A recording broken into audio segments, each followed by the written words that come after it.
Dude, a lot of shoes just didn't stand the test of time. And that's why it's so funny to go back at some of this. Look at this. You want to talk about complex sneakers of the year for 2018? Look at the best sneakers of certain years, kind of like an old draft class. So let's kind of look back at this, because I find this quite funny. So this is the best sneakers of 2018 from Complex Sneakers. Let's see if it's held up. So number 10, they got the Jordan 11 Concords. That's a good shoe. At number 10.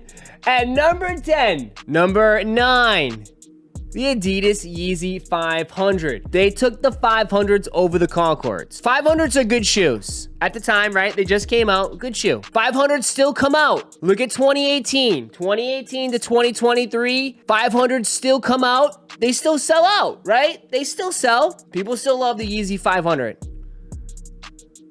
Number 8, the Diamond Supply Company Nike SB Dunk Low Canary. Bro, if this SB came out in 2023, people would go insane for them. These were very, very limited to get. They're like 5 bands still, yeah. These things go for like 5 bands. So yeah, that deserves to be top 10.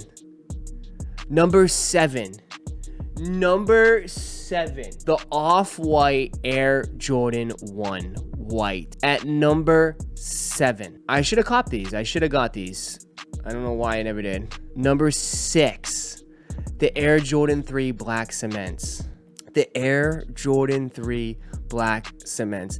If these Black Cements came out again in 2023, they would just be like the white cements over the Off-Whites. Took these over the Off-Whites. I mean, something like, it's tough. You know, those Off-White Jordan 1s were EU exclusive. So, number 5, the Nike Air Fear of God 1s. This is where the list falls apart.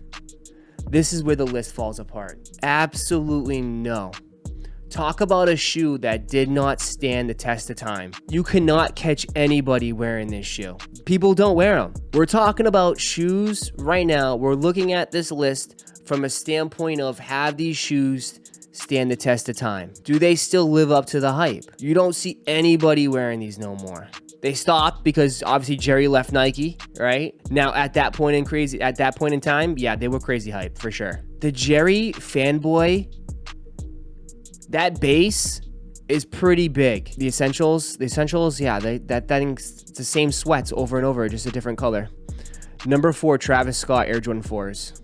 Now, Travis came out with his first shoe. This one, I say, this one stand the test of time? I think so, yeah. I think, obviously, if Travis Scott came out with another 4 in 2023, the shit would go crazy. Houston colorway. The only issue with this shoe, I remember when it first came out, was that quality control was bad. Quality control was horrendous on this pair. There was a shit ton of glue stains. It was really bad. They had a ton of B-grade pairs of this sneaker, and they ended up dumping them in the Orlando outlets. Crazy shoe. I mean, I think this shoe definitely stands up.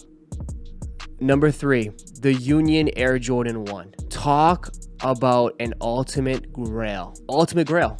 It's an ultimate grail shoe. Now, number 2, you have the Sean Weatherspoon Nike Air Max. Holy crap. Probably the greatest Air Max day we've ever witnessed. The shoe came out for Air Max Day.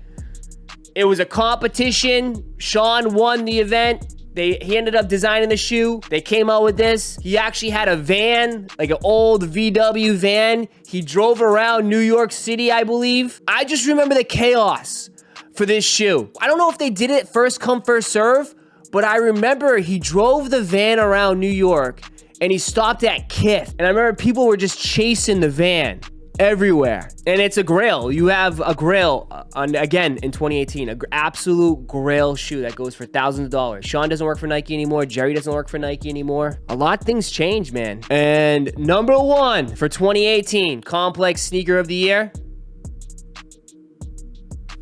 the Nike React Element 87. What the F? Talk about one of the biggest busts. The biggest bust. This is like the Ben Simmons number 1 pick. It's bad. When's the last time have you seen anyone wear a pair of Nike React Element 87s? When have you ever seen someone recently wear this shoe? And they picked it over the Sean Weatherspoons, the Union Jordan 1s, the Off-White Air Jordan 1 EU exclusive. They're $250 on StockX right now. Are they really? The Jamarcus Russell of shoes.